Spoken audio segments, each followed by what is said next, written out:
Ladies and gentlemen, Nick French is our next speaker. He's a facilitator in leadership communication. He trains basic communication skills, change for personal growth, and the art of connecting across cultures in business. With over 30 years of global sales and marketing experience, he shares his wealth of knowledge on connecting in diverse environments. His programs include elements of speaking in public, overcoming the fear of change, self-leadership, and communication and business etiquette in diverse cultures. His programs of talks, seminars, and workshops are tailored specifically for clients' needs, such as senior school pupils, business school students, administrative professionals, and business executives as well. He engages exciting concepts molded into fun presentations packed with useful learning takeaways. He's the author of 2 books. One of them is called Asian Ways, and the other is called Ang Mo A Okay.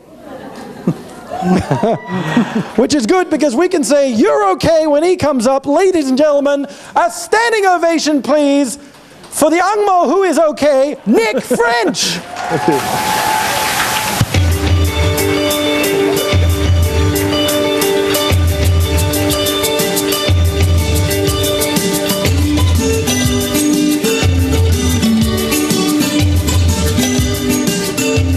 A fantabulous day to each and every one of you. Hasn't it been a great day so far? Yeah. Right? We've been tantalized by Tim. We've had sharing from Shirley. We've been energized by Eric. And we've been soothed by Sarah. And now, the time has come to get naughty. Naughty with Nick. That's what we're going to be doing for the next half an hour. Let me ask you, are you feeling great now? You feeling? I thought you learned by now that you say yes loudly the first time. So what I'm going to ask you to do is to please all stand up. All stand up. Let's get a bit of blood flowing here. And on the count of 3, you're going to shout, not whisper, shout, I feel great. And do this. Right? Are you ready? 1, 2, 3. I feel great. Not bad. Let's try it one more time. Ready? 1, 2, 3. I feel great. Right, thank you. Please sit down. I hope you are all indeed feeling great. But let's talk about this sign. What does this sign mean? It means okay, right? But you know, if you go to Japan, any Japanese here? If you go to Japan, do you know what this means? Money. Money, right. It means money in Japan. How about if you went to France? Any of you been to France? Any people from France here?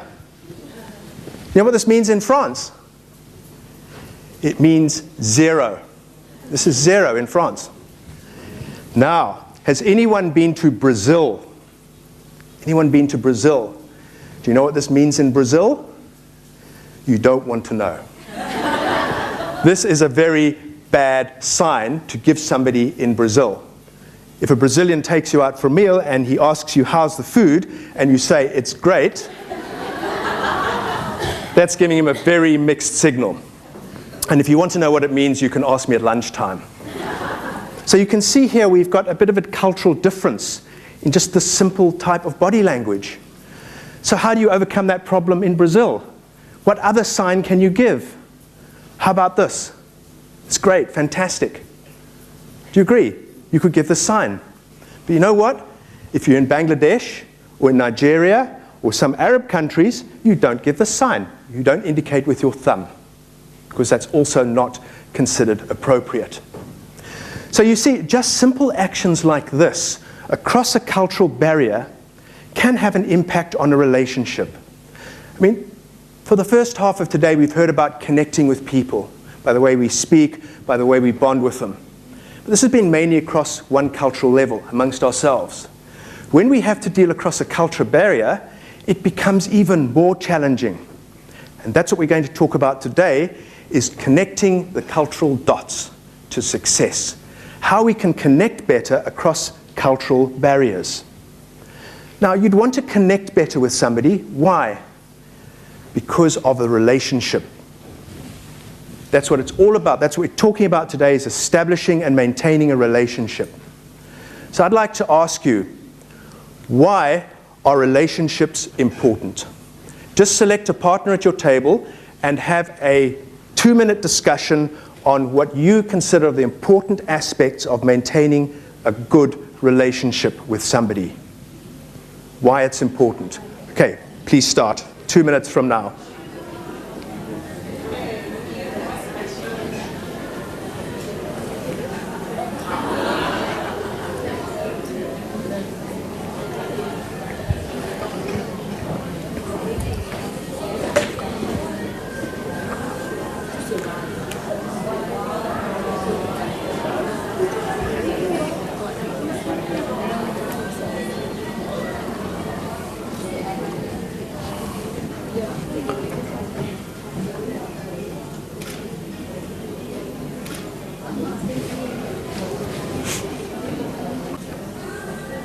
Okay, let's see if any of you've got some suggestions. Let's come to this table over here.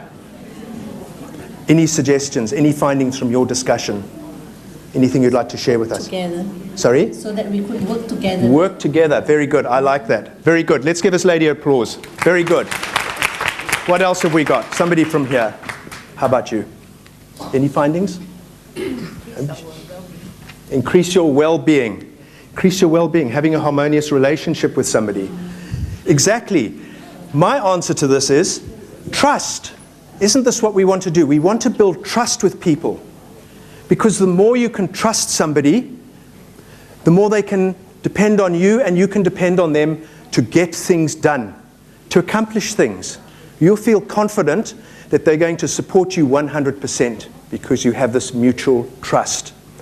Now, of course, across a cultural barrier, there's a far greater gap. And the challenge is, how do you bridge that gap? So we're going to talk a little bit about culture today. What is culture? Well, culture comes from the meaning of the word cultivate. Cultivate, culture, to grow and to nurture, to till the soil.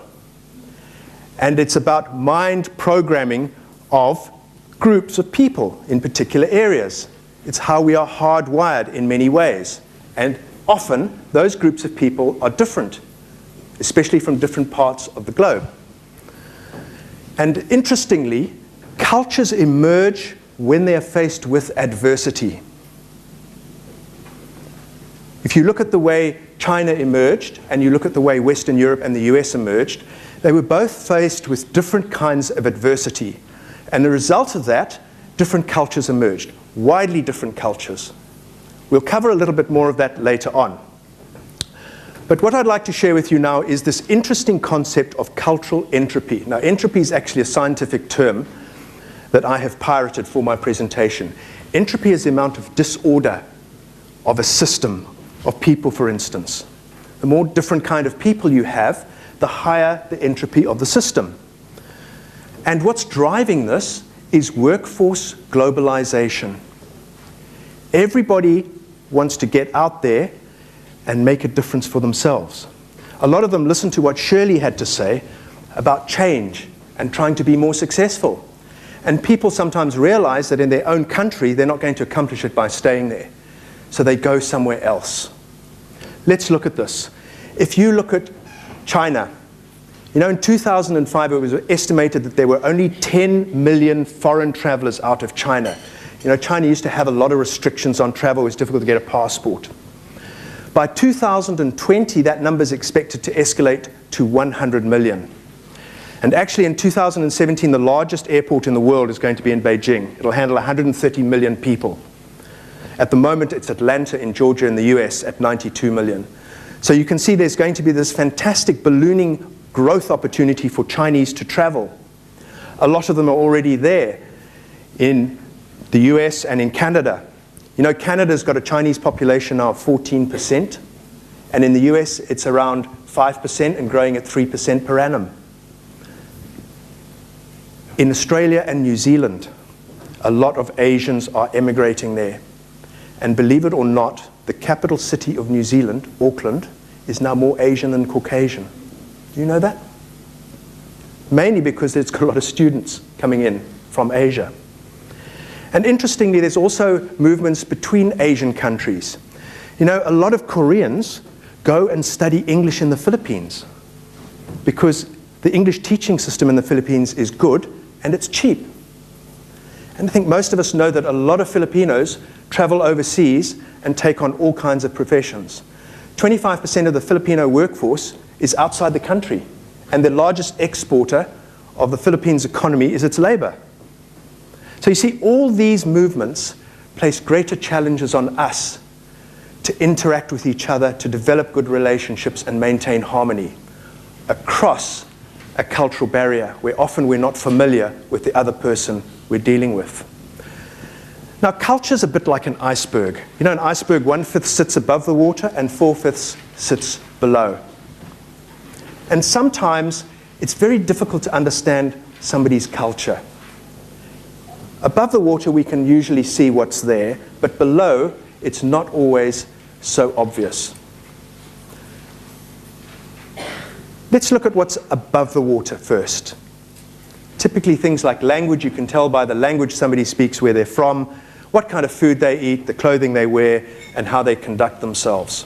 That's fairly obvious, easy to see above the water stuff. But below the water sits 4/5 of the rest of the culture, and that's not always so obvious to us.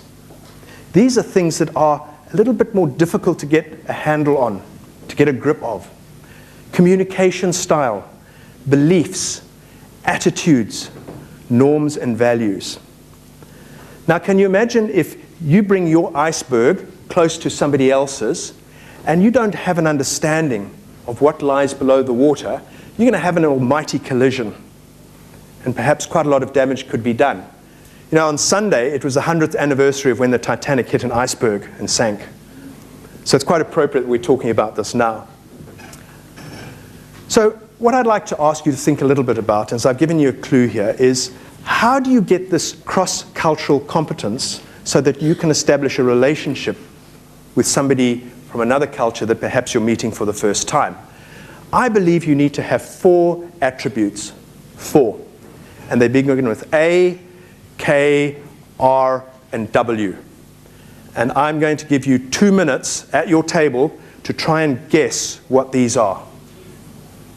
Okay, starting now. 2 minutes, quickly. Beginning with A, K, W, and R. Just think about it a little bit, what they might be. A, R, K, and W.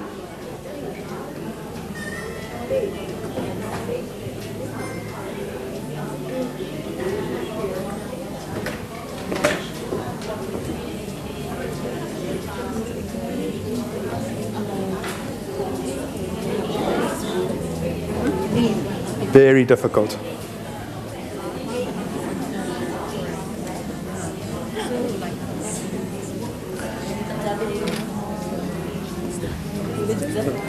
Not bad, not bad.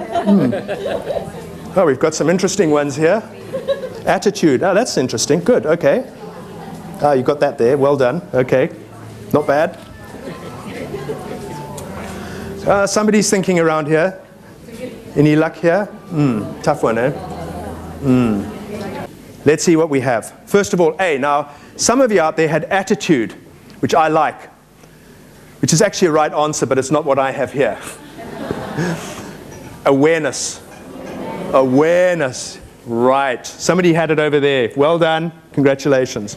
Just simply to be aware that we are different. Then, knowledge. Acquire a knowledge of that other culture. Then, willingness. Willingness to change, to morph yourself when you communicate with another party. And then finally, respect. I think that's fairly evident, right? So these are 4 attributes. If you can take these away with you and implement them in your lives when you mix with other cultures, this will stand you in good stead. But you have to work at it. It doesn't just happen. A few rules that we all need to understand about culture. The first is that no given culture is right or wrong. You may see some things happening in other cultures that seem totally abhorrent and unacceptable from your perspective. Accept that in that culture, it's right. And maybe you need to be tolerant of that fact and not be too critical of it. It's not superior to another.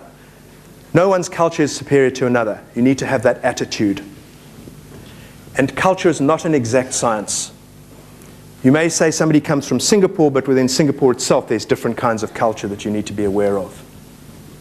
So we're going to talk a little bit about culture being right or wrong. Now, I come from a country in Africa called Zimbabwe. Don't know if you know where Zimbabwe is. It's just north of South Africa.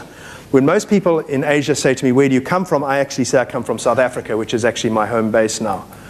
And they say, but you cannot come from South Africa. I say, why not? Because you're not black. No, seriously. So I have to educate them and explain to them. But I actually come from Zimbabwe. Now, Zimbabwe has a number of African tribes there with a background that's come through into the sort of emergence of Zimbabwe as a normal economy. Not that it's very normal now, mind you. But there's one tribe called the Shona tribe.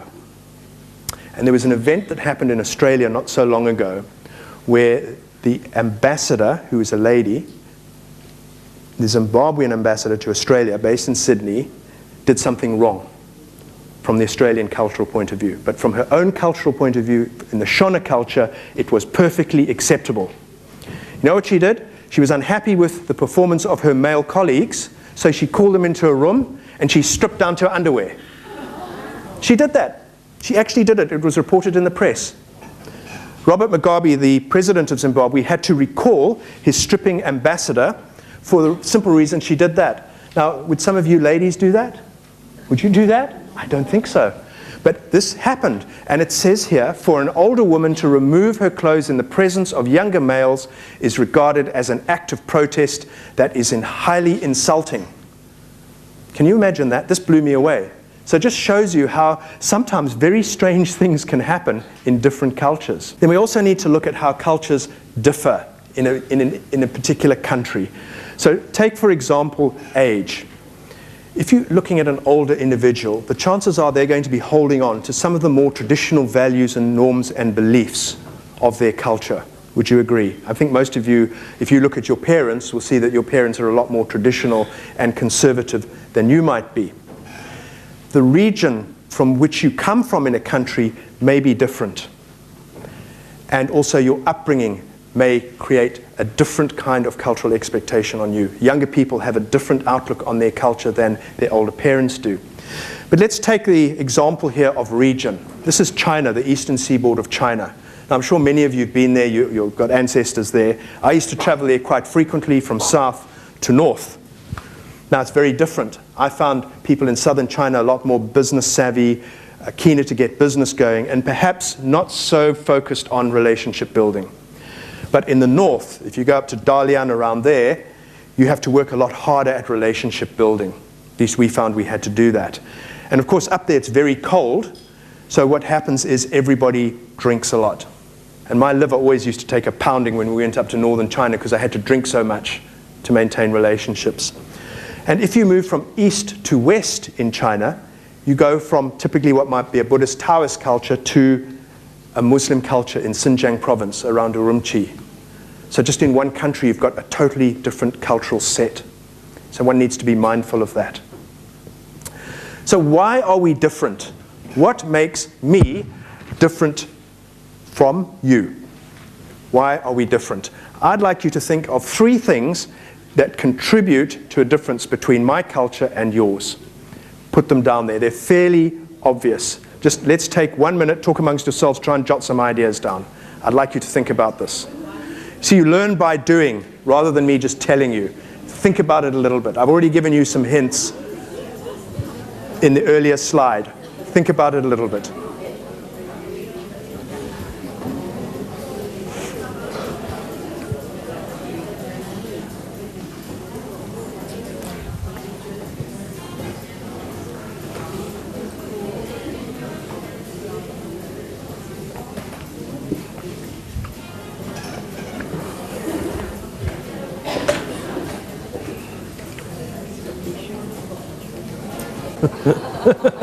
That's too easy an answer. It's not the words that I put up earlier, by the way. Okay, I think you're struggling a little bit. Here we go. Ready? First one. History. Our heritage affects us. Remember I mentioned earlier, our culture develops sometimes as to how we deal with adversity. Now you see, Chinese culture in the 1600s was focused on survival. You know, it was an agriculture-based economy. People were poor, and they had to stick together to survive. So family groups were important. However, on the other side of the world, in Europe, industrialization was taking place. There was a lot of exploration happening, and people were setting out for new lands to go and make a difference, to go and change themselves and challenge themselves. So you have these two totally opposite cultures emerging as a result of adversity. Second, religion. Obviously, religion is a big factor in how our culture is formed. See, Christian cultures, which are typically found in the West, tend to focus obviously on worshipping God and reading the Bible. But if you look at some of the Asian cultures, particularly Taoism and Confucianism, those are more philosophical, and as most of you probably know, focus more on relationships, maintaining harmony, and how you conduct yourself in public, and hierarchy and respect for seniority. That's one good thing about getting old in Asia. I get a lot more respect now from everybody, which I really appreciate. I enjoy that. When I go back to my hometown in South Africa now, I don't get that. So I really enjoy it here. Finally, education. Obviously, the kind of education you have is going to have an impact. Many Asians now, as most of your children probably might do, travel abroad for some kind of education or some kind of exposure overseas, which obviously exposes them to other cultures, to Australian culture or American culture or English culture. So that might rub off on them. So they're a little bit more in sync with Western ways than somebody who hasn't had that luxury. So what happens is these factors, and there's probably more, distill into something that we call self-reference criteria. These are the things inside us by which we judge others. Self-reference criteria. Now, do you know who this guy is? It's Albert Einstein, right? Now, he's got a message for us today. But you know, Albert Einstein was famous for his theory of relativity. You know that? Now, I studied that at university, and it was full of mathematical mumbo-jumbo, and I really didn't understand it. And you know, when it comes to exam time, they give you a choice. You can answer 6 out of 8 questions. I don't know if they have that now here in Singapore. You could answer 6 out of 8. That's all you had to do to pass. So that was always the question I left out. But there was one very interesting story I heard about Albert Einstein, and that was that one of his students said to him, "Sir, can you explain to me what relativity is in simple terms?" He said, "Of course, my boy." He says, "It's quite simple." He says, "You imagine if you spend 2 hours in the company of a pretty girl. It's going to seem like 2 minutes. Do you agree? Time will go by very quickly for him. But if you need to go to the toilet and you can't find a toilet, 2 minutes is going to seem like 2 hours. That is relativity." So if anybody asks you what relativity is, you can tell them. But the reason that I'm using Albert Einstein as an example here is he came up with this theory of relativity and something called a frame of reference. Have you ever been sitting in a bus and there's been another bus alongside and both have been stationary and one bus moves back, the one next to you? It feels like you're moving forwards. That's what is termed a frame of reference. You are in a different frame of reference to the bus. Your bus is your frame of reference. So what we're saying here is, when you're faced with another culture, you've got to get out of your frame of reference. Step out of your bus a little bit, morph a little bit, and get into the other person's bus and communicate with them on their level. So the message that Albert Einstein is leaving you, which you can put in your notebooks, is get out of your cultural frame of reference. Try and know more about the other person and connect with them. We're talking about dots, connecting the dots for success. Well, there are actually 10 dots that you can find in your frame of reference. And there are 10 of them. They're in here in 3 groups called feeling, clarity, and status. So we have rules, identity, gender, context, demeanor, tolerance, time, recognition, hierarchy, involvement. And we're going to discuss a few of these later on. So here are our dots of culture. Now you can see they're not nice and crisp and precise like Shirley's were. They're all fuzzy clouds, because remember, I said culture is not an exact science. But inside our frame of reference, which we have here, these all flying around. And every culture has a different makeup of these particular parameters. And we're going to look at 5 of them very quickly. Rules, identity, involvement, context, and demeanor. Let's look at feeling. First of all, rules. How we obey rules. Imagine a friend of yours is starting a restaurant, and they invite you to come along for a meal, and you happen to be a restaurant reviewer that writes for a newspaper. So you go and have a meal there, and it's awful.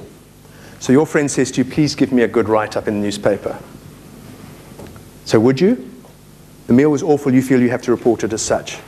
So depending on what kind of cultural aspect you have, you may respond differently. If you were Western, you would probably say, I'm going to report it as it is. I'm going to stick to rules. That's why Westerners, particularly Americans, like contracts. Whereas in the Asian side, you might be a bit more sympathetic and support your particular staff member. So you can imagine how a Westerner might feel if you'd bent the rules a little bit. They may not trust you so much. And you might not trust the Westerner because you feel he's being too rigid. So there's a chance you could have a breakdown there. Now we're going to talk about identity, how you see yourself amongst others. And we're going to do a very quick test, the fish test. Okay, the fish test. I want you to watch what happens here, and I'm going to ask you a question, and you're going to give me one of 2 answers. So what's happening? The fish is going away, right? So the question is, what is the departing fish feeling as it leaves the shoal, the group? And what is the shoal feeling as the fish leaves? Not what is they doing, what are they feeling inside? What's the emotion? 2 answers. A, the departing fish is saying it's great to have this opportunity of getting ahead and leave these guys behind. The remaining fish is saying that fish is not so lucky to be, that fish is so lucky to be moving on. We're so envious of him. Or you might want to say, I'm sorry to be leaving the team. I'll miss them. And the remaining fish is saying it's a pity he is leaving us. He'll find it hard without us. Very quickly, how many answer A? Put your hands up. A. Okay, I'd say about a third. How many say B? Now, how many said C? How many said B? How many feel B?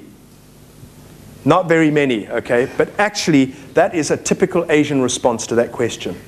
Answer A would be a Western reply, B would be Asian. And the fact that you didn't put your hands up, those of you who did think B, shows that you're Asian. Okay? So there's some very interesting work's been done in this field on whether a particular country is individualistic or group-oriented. I think you've got a picture of this graph. And if one does research, as these guys, Hofstede did in the Netherlands, where they analyzed various countries and asked questions of people there, he was able to derive this index of how individual a culture is across the world. And you can see that typically American and European cultures are very individualistic, whereas if you head across to Asia, more group-oriented. Now, I think we all know that. But this influences how we think and act. I think we all know that. So let's look at status. We're going to look at something called involvement. This is one of the dots that under status that we're going to cover. Now, status is about how you interact with your boss. You know, in an Asian environment, the relationship between a boss and a subordinate doesn't always end at 6 o'clock. Sometimes the boss expects the subordinate to do other things for him, like maybe extra typing, personal tasks, work of a personal nature, and the subordinate's quite happy to do that. In the Western environment, it doesn't work that way. 6 o'clock, that's it. I go home and I'm not going to do anything more for you. I'm not going to do any personal typing for you, any personal work. There's a very clear, specific divide between work and after hours, where in Asia it's a little bit different. So you can imagine that if you were having a Westerner reporting to you and you expected him to do other things for you as an Asian boss, you might have a little bit of a challenge there. Let's talk about clarity.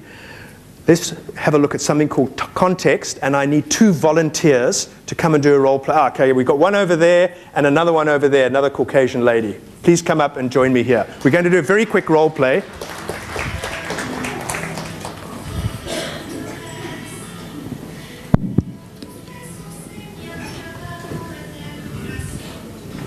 Give these ladies a big hand, please. Very brave. Hi, would you like to come over here? Yeah. Now, what we're going to do is we're going to do a small role play. Now, I'm going to let you into a little secret. I actually fancy these 2 ladies.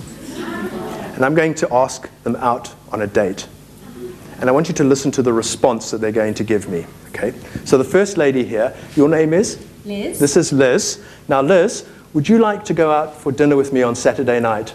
I'll check my schedule and I'll get back to you on a date or time. I'll come back to you. Okay, thank you. And you are? Mariana. Hi, Mariana. Hi, would you like to go out on a date with me on Saturday night? Thank you for the invitation, but I'm sorry, I'm not available. Now, this was the story of my life, let me tell you. But what's happened here is I've been given the same message expressed differently. You see, from an Asian perspective, it's more implied. It's what you call a high context message. It's a bit indirect. You see, I came away from that little discussion thinking there's still a chance she's going to come back and phone me. Okay, but actually it's a very strong no answer, ladies, right? You agree. But Mariana here was far more direct. I knew exactly what was happening and that the door is shut. That's it. Okay, so thank you very much, ladies. Thank you. Please give them an applause. So can you see, sometimes it's important to give a direct message. You know, men are actually stupid most of the time. Yeah, okay, I connected there, I can see. However, Western men are even more stupid when they're interacting in an Asian environment because they don't pick up these subtle nuances of high context communication.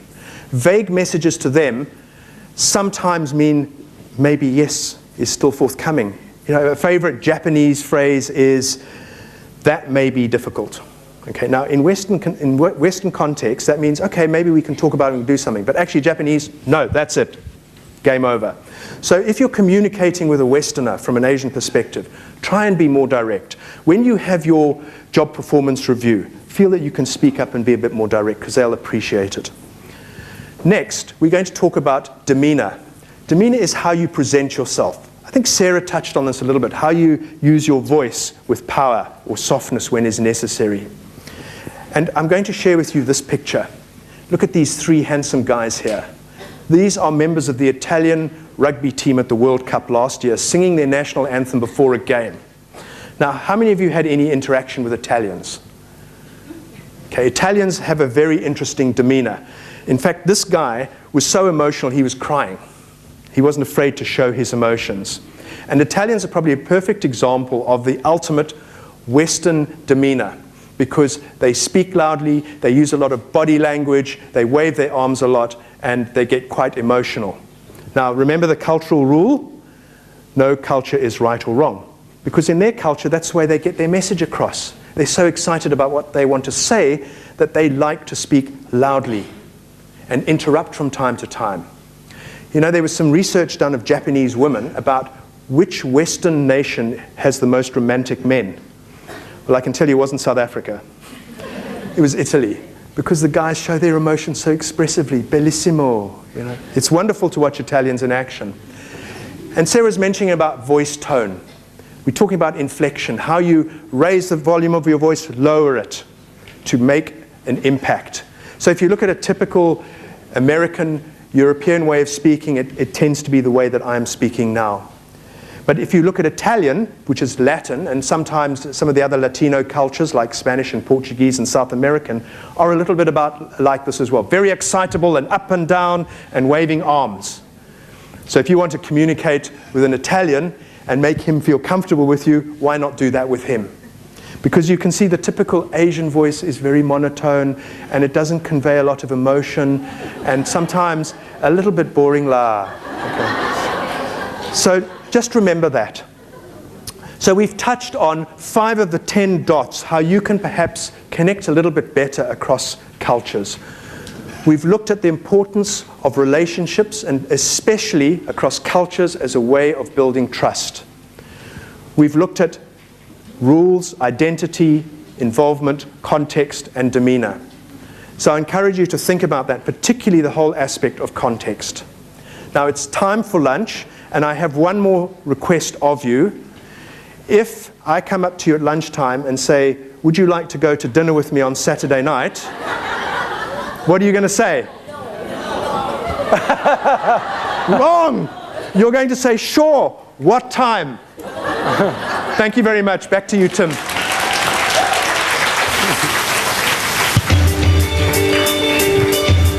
Keep it going. One more time. A giant round of applause for Nick French. Thank you, Nick.